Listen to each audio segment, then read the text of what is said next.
What's up, guys? So I know I'm a little late on this recap. I forgot to do it yesterday, but I'm doing it now for Monday's games. So yeah, let's get started. So the first game is the Magic Sixers game from Monday. So this video is gonna be for Monday's games. In a little bit, you'll probably see the one for yesterday's games. So just look out for that when I upload that. So the Magic actually won this game. Believe it or not, versus the Sixers. Franz Wagner, so Paulo Banchero led the way in terms of scoring for the Magic, with 29 and 9 rebounds and 3 assists. He was 11 of 22 from the field, so 50%, and 60% from 3 of 5. So he definitely had himself a very efficient game. 9 rebounds, 3 assists, 1 steal, and a block. So good on him. Mo Wagner actually was the second leading scorer with 22. He was 6 of 11 from the field and 0 of 4 from 3. So he didn't make any threes, but he was 6 of 11 from the field. And I'm assuming most of his points came from the free throw line, since he only shot it 11 times. But he did have 1 block in there along with 6 rebounds. So good game for Mo Wagner. Franz Wagner had 19, 6 and 3. And he was 7 of 16 from the field and 2 of 4 from 3. So not bad efficiency. Just a little bit below 50% on field goal percentage, but 3-point percentage, he was 50%. 6 rebounds, 3 assists, 2 steals. So also a pretty good game from Franz Wagner.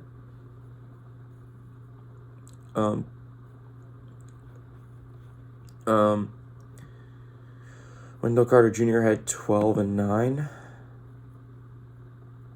And he was 5 of 11 from the field and 1 of 4 from deep. So he's not really that efficient, but at least he chipped in with 9 rebounds and 2 assists.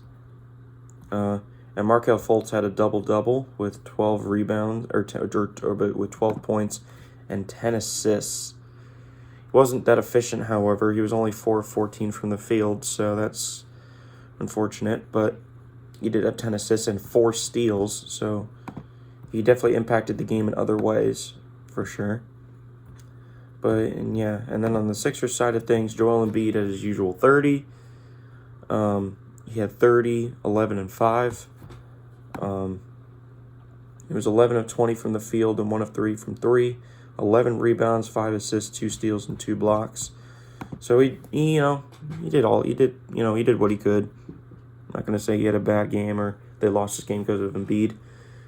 He had 30 and 11 on good efficiency, so can't really blame that on Embiid. Tobias Harris had 17, 6, and 1. He was 7 of 15 from the field, so just a little under 50%, and then 1 of 2 from 3. 6 rebounds and 1 assist. So Tobias had a pretty good game, I'd say. James Harden had 17, 8, and 6. 5 of 14 from the field and 3 of 9 from 3. So definitely a little bit of a off game for Harden, but he had 8 rebounds and 6 assists. So everybody else kind of snuck up the joint, though. Matisse Thybulle did have 10 off the bench, and he was 3 of 5 from the field and 2 of 3 from 3. That's actually surprising. And Matisse Thybulle being 2 of 3 from the 3-point line, he's definitely trying to improve his 3-point shooting, I can tell. So good on him for that. So a very impressive win for the Magic, I'll say that, especially in the Sixers were at home, so that's actually really hard to do, to beat the Sixers on their home floor. They're very good at home. So next game is Nets and Lakers. The Nets won this one by 17 points, 121 to 104. Both teams were kind of depleted. I did watch this game. The Lakers were without LeBron and Anthony Davis, and the Nets are still without Kevin Durant and Ben Simmons. But the Lakers did have Westbrook off their bench, and the Nets had Kyrie, so I'd say it was kind of fair, I'd say. But But honestly, the biggest weakness for the Nets I've noticed is definitely rebounding. The Lakers made a run in the third quarter and tied the game, and even took the lead at one point, off of a Dennis Schroeder and one 3-pointer. And that was definitely and most of that was mainly because they were getting a lot of second chance points. They were scoring a lot in the paint, and they were kind of just feeding Wenyen Gabriel and Thomas Bryant in the paint constantly because nobody was able to stop them down there. So I definitely think that what the Nets need to do is get some size. I think they need to get rid of some of the point guards that they have. Like yes, I love Patty Mills, Seth Curry, and Joe Harris. I love them. They're great shooters, but the Nets need some size. So I think they should definitely try to upgrade. I mean, they are without T.J. Warren and Kevin Durant and Ben Simmons, so they are missing size from injuries. But even considering that, I think they need to get some more wings on their team, like some more small forwards that could shoot, some more 3-and-D players that are like small forwards that can play good defense and can rebound and can also shoot some threes. That's why the Clippers, I think, have the most stacked roster in the league, even though the record doesn't show it, and they're fourth in the West. On paper, the Clippers have the most stacked defensive roster in the league. They have almost all the good 3-and-D wings on their team with Robert Covington. Obviously, they have Kawhi, Paul George. They have John Wall coming off their bench. And then they have Zubac. They have Sterling Brown. No, not Sterling Brown. Some guy, some really tall guy. His last name is Brown. I can't remember his name, but we'll get to that. Anyways, they have like a lot of wings. They have Nicholas Batum, who could still play pretty good defense at his age. So you know what I mean. So like they have a lot of wings, and so they can play small ball because they have the personnel to do it. Also, they have Marcus Morris Sr., who they played at center many times, and it has worked.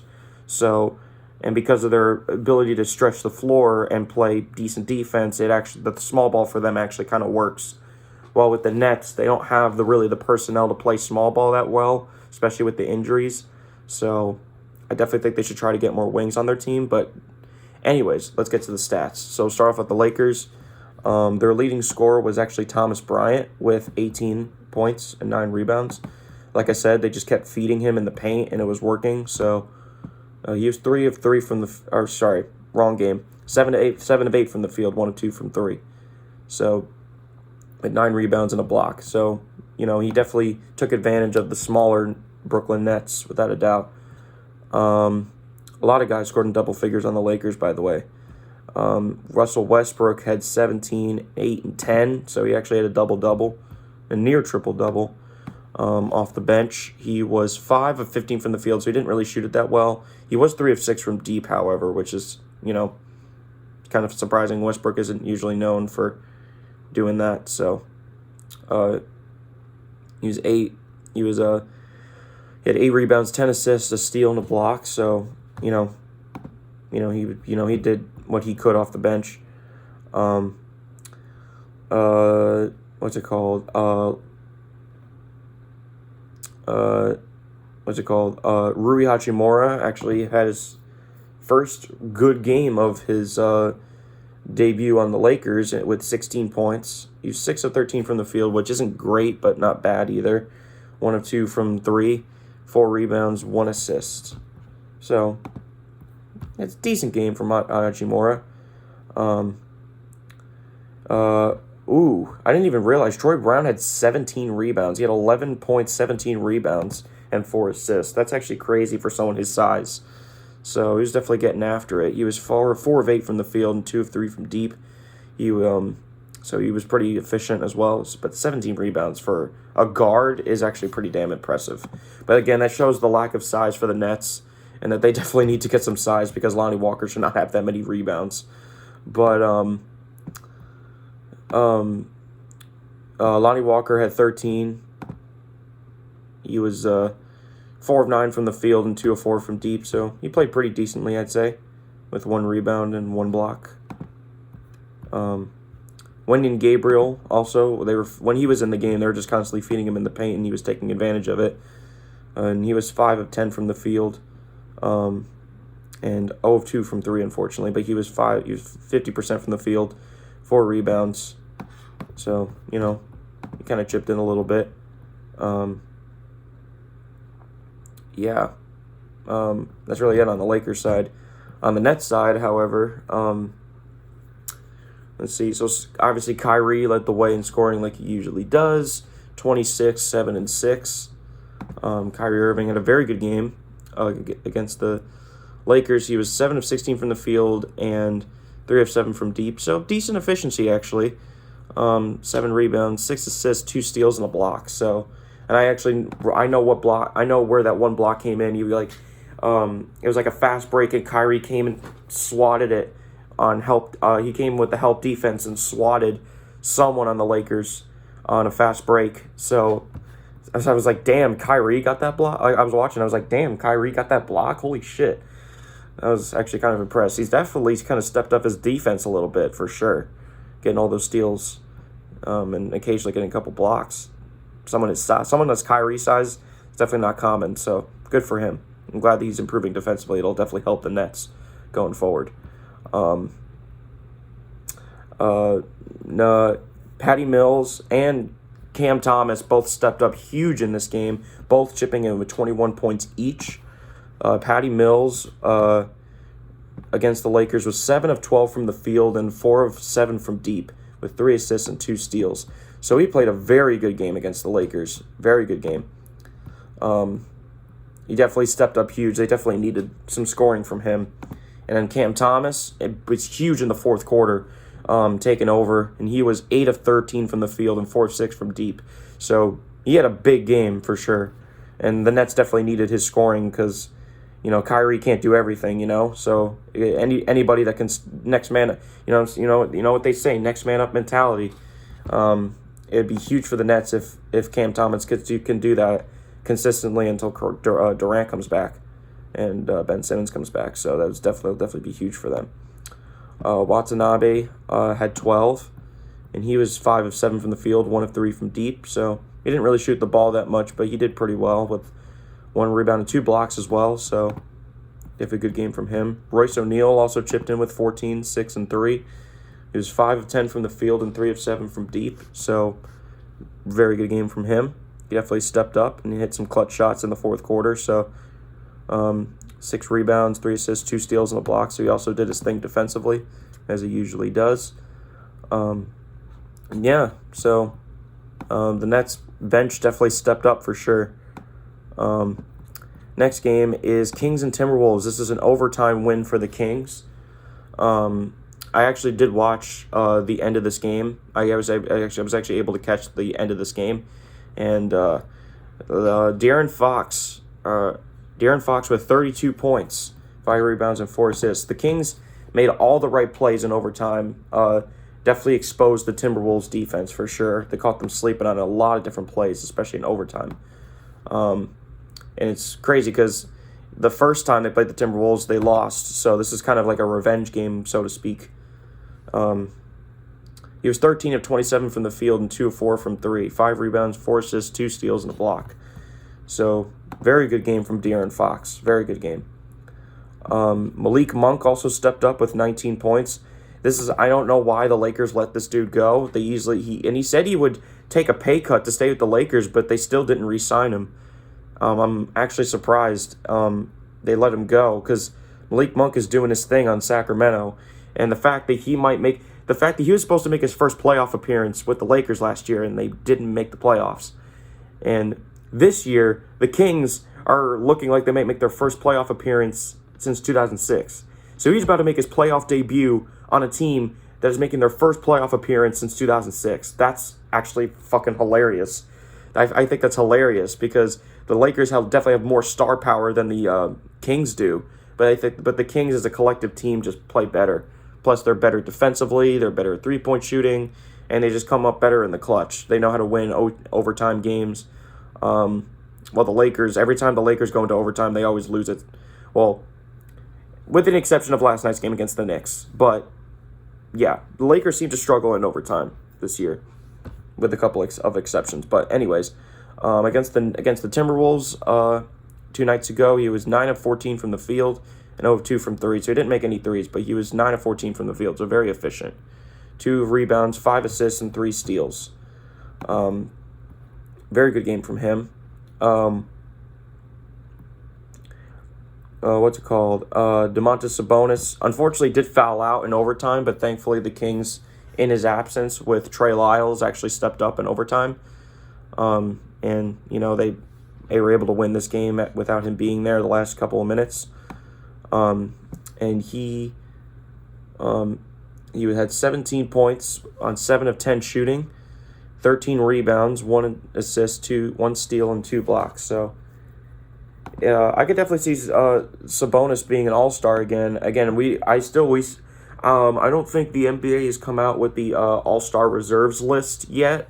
I think we'll find that out in maybe a week or two, but unless they're out already, and I haven't seen it. But I'll have to check for sure. I'll have to check to see if Sabonis made the list, or made the all-star team, and if De'Aaron Fox also made it too. So a lot of guys there are going to be a lot of first-time all-stars this year. That's for damn sure. So, and I'm excited for it. I'm excited to see some guys finally get some all-star recognition that they finally deserve.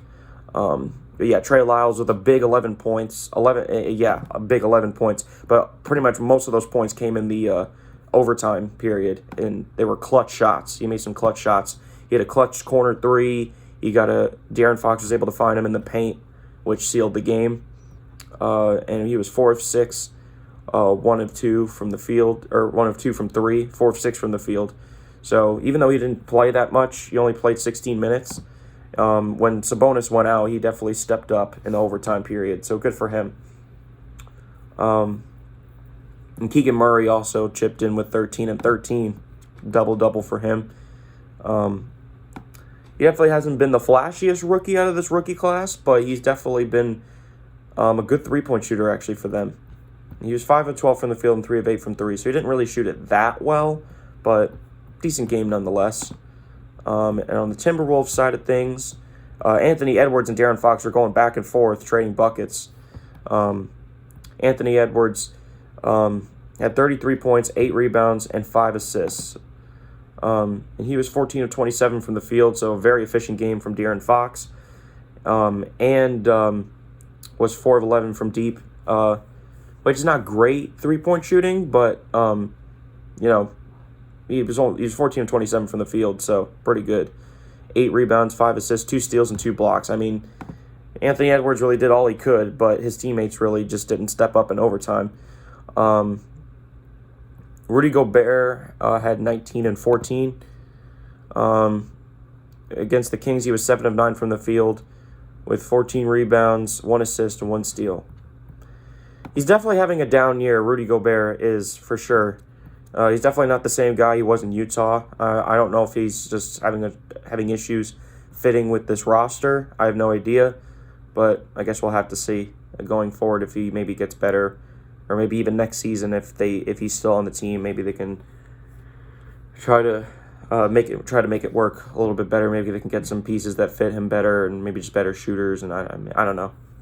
We'll see. We'll see what happens. D'Angelo Russell had 10, didn't really play that well. Jalen Noel, had 14. He was 5 of 10 from the field, and he only played 22 minutes, but decent game, I guess.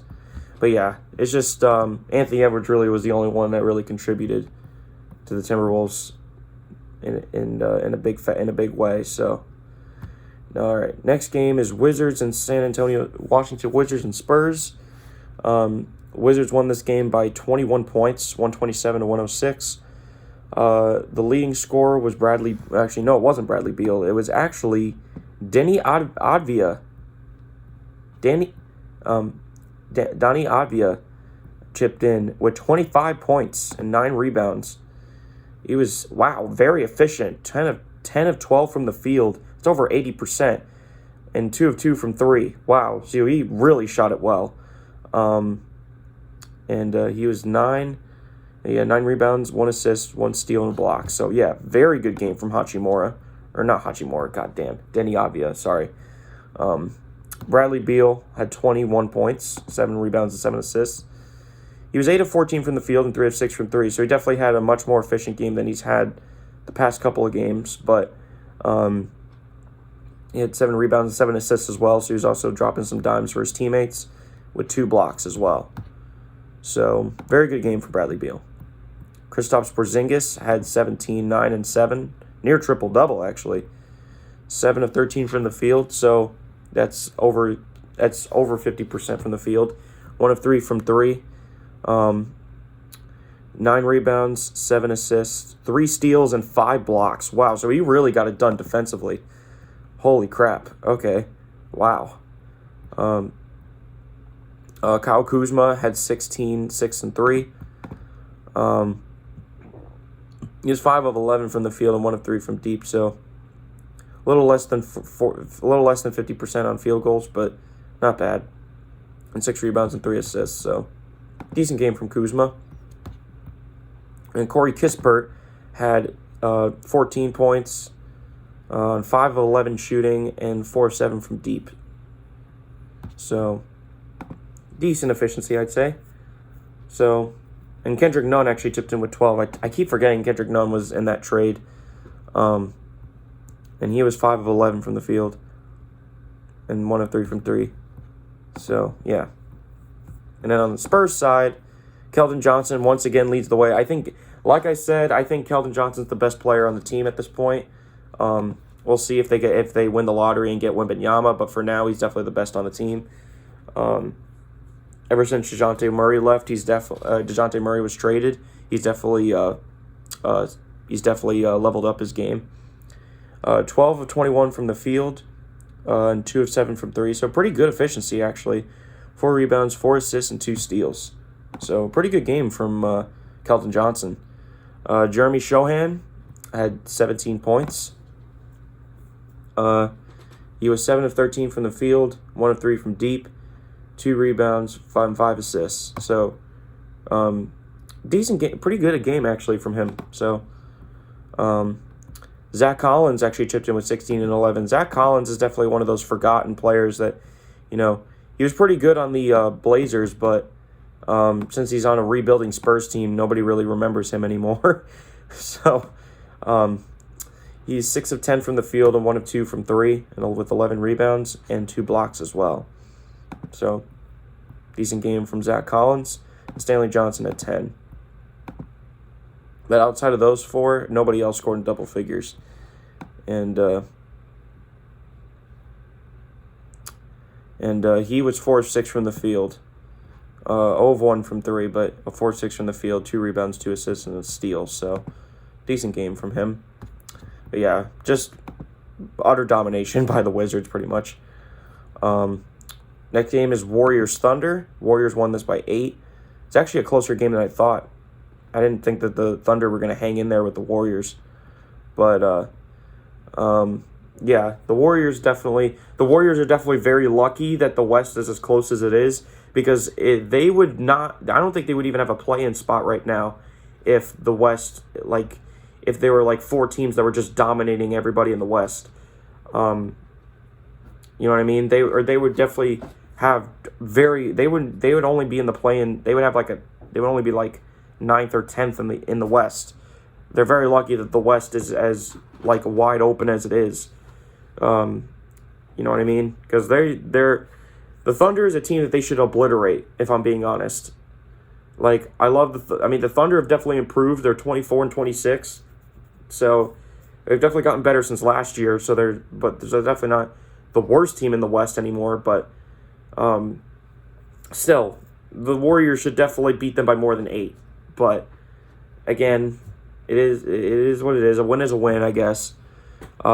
Steph Curry Steph Curry used to constantly drop 40 bombs. He had 38, 8, and 12. Holy shit. Just to beat the Thunder by 8? What the hell? Their defense definitely is taking a huge hit this year. A huge, huge hit. He was 12 of 20 from the field and 8 of 14 from 3. So very efficient.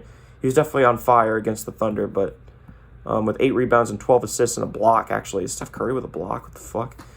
And then Klay Thompson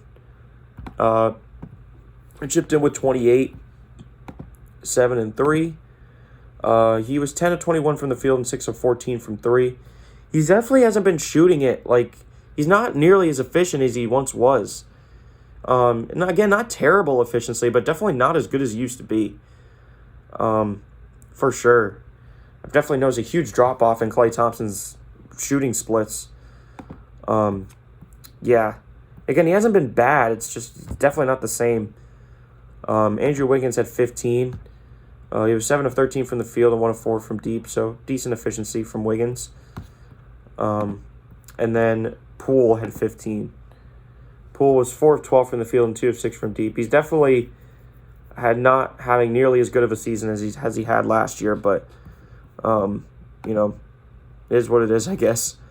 On the Thunder side of things, obviously Shai Gilgeous-Alexander led the way with 31, 4 and 7, and he was 10 of 24 from the field, so not great efficiency, but you know, he was all right.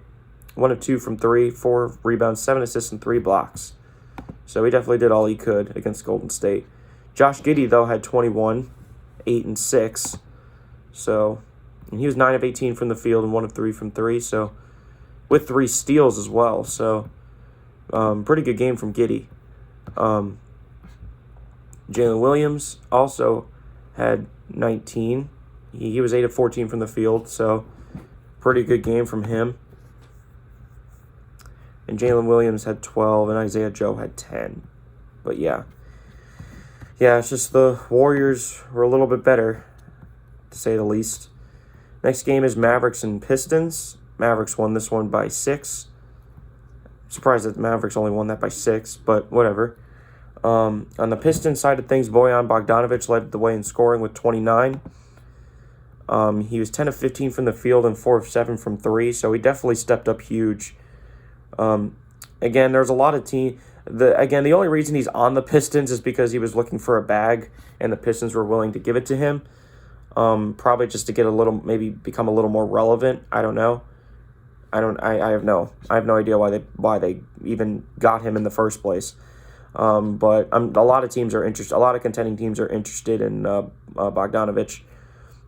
They're the Lakers, the Clippers, I think the Sixers, the Heat maybe.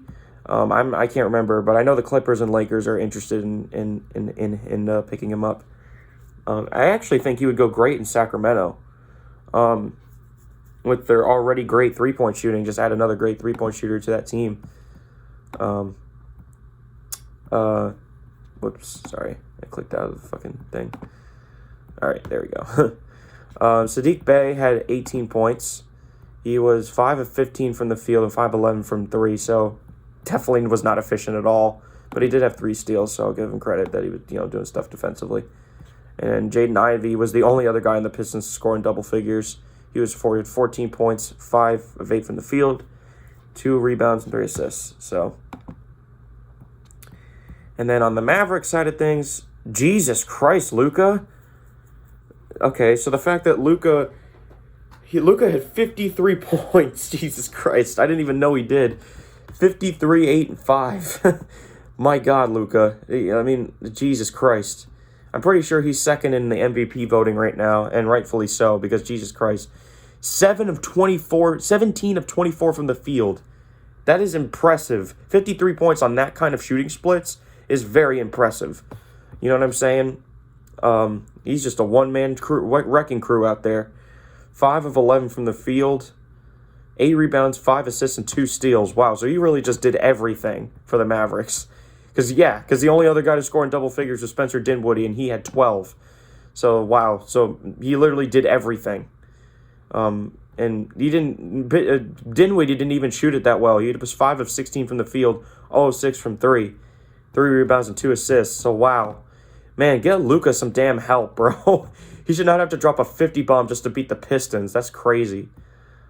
But, anyways, yeah. That covers that game. Next game is Suns and Raptors. Suns won this by 8 points. On the Raptors side of things, Fred VanVleet actually led the way in scoring with 24. 4 and 9, and he was at 9 of 19 from the field, 2 of 8 from 3. So he definitely did his thing without a doubt. He did all he could with 1 steal and a block as well. Gary Trent Jr. had 21 points. He was 8 of 19 from the field and 3 of 10 from 3. So not the greatest shooting splits, but decent enough game for him.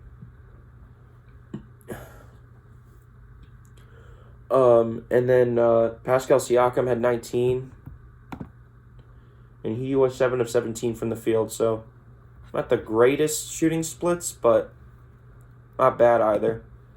And then Scotty Barnes had 16, and he was 6 of 14 from the field with 7 rebounds, 5 assists, 2 steals, and a block.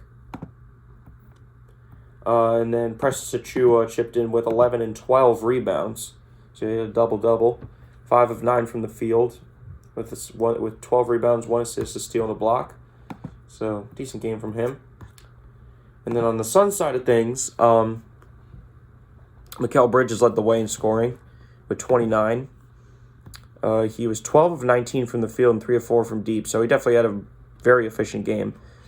3 rebounds, 6 assists, 3 steals, and a block. Once again, showing why he's one of the best defenders in the league.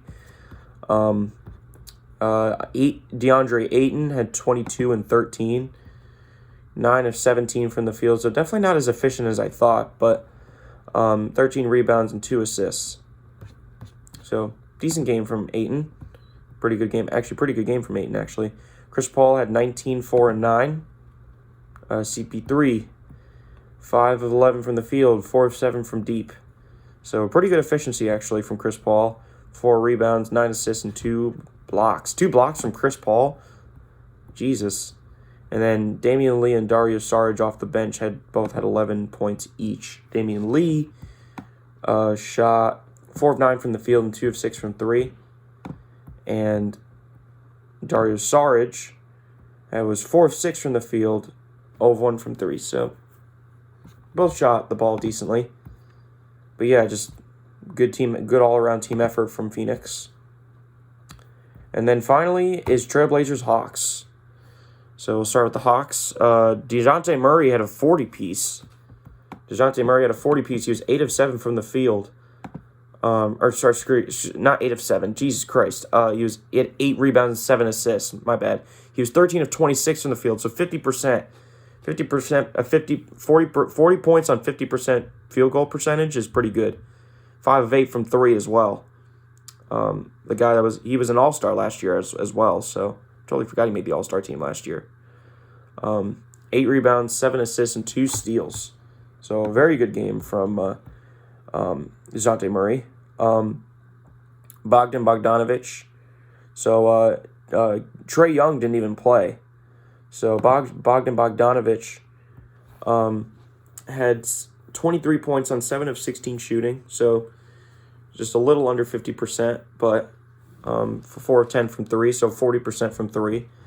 4 rebounds, 7 assists, and a steal. So pretty good game, actually, from Bogdanovic.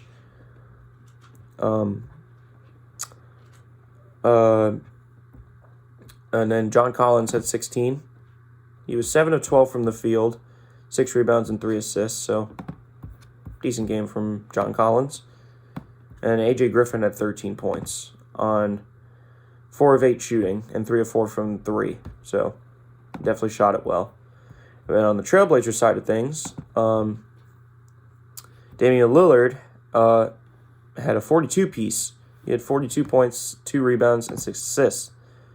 10 of 21 from the field and 5 of 12 from 3. So not the greatest shooting splits. Just a little under 50% on field goal percentage and definitely well below and a little bit below 50% on 3. But very good game from Lillard, as he usually does. Again, one of the best shooters in the league. Jeremy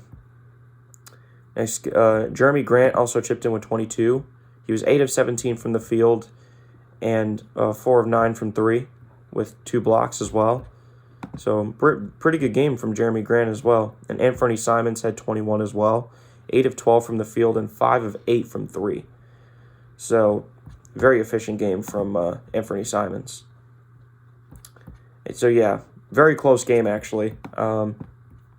Very close game. So, and that pretty much covers it. I believe that's all the games from Monday night. Once again, a video will be coming out in like probably less than like, will be coming out very soon or a little later today. For yesterday's games, and again, there's only 5 of them, so it'll definitely be a shorter recap than this one was. So anyways, thank you guys for watching this recap. Again, sorry I'm a little late on this one. I forgot to make it yesterday, but I'm making it now. So anyways, thank you guys for watching, and I'll see you guys for the next recap.